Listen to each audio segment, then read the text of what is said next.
Hello, it's Elliot from Kent Estate Agencies, and today we're taking a look at number 57 Victoria Street, an extended mid-terraced family home giving you 3 bedrooms, a 30-foot kitchen, dining and living space, the modern fitted bathroom, a 45-foot rear garden and a prime location as well. We come straight through into the front reception room here, beautiful open fireplace there with lots of light coming through from the front and a wonderful lounge in that. Coming through to the rear with the extension here, lots and lots of light flooding through from the velux windows just up on the ceiling there on the left hand side. Really nice open plan feeling here with a kitchen, beautiful modern fitted kitchen with a range of fitted appliances as well as space for further white goods. Plenty of room there for the dining table and enough space for the reception area as well. So a really nice arrangement of spaces, huge amounts of light coming through, and of course you've got the bifolding door access into the back garden there, which measures at about 45 feet.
So we've had a good look out in the rear garden. We've come back through the kitchen, dining and family space to take a look at the ground floor bathroom. We've got the bath and shower on the left hand side with the sink straight ahead of us and the loo on the right, and heading upstairs next to take a look at those 3 bedrooms. Of course you'll see a wonderful arrangement of spaces, and then as we've taken a look at those bedrooms a little bit later on, we're going to recap a few points on the property before wrapping up today's video tour.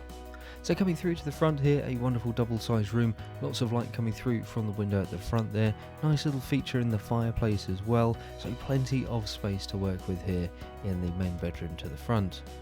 Heading back out onto the landing and across, we're going to go through and take a look at another bedroom just down on the left hand side, another good sized double room with of course another wonderful bedroom in bedroom number 3 at the end of the corridor. So I really do hope that you've enjoyed taking a look at number 57 Victoria Street with us today, an extended mid-terraced family home offering 3 bedrooms, a 30-foot kitchen, dining and living space, the modern fitted bathroom and the 45-foot rear garden within a wonderful location. I really do hope that you've enjoyed taking a look at the property with us today, and don't forget, if you like the way that we're presenting our properties in these video tours, why not give us a call today to book your own free valuation.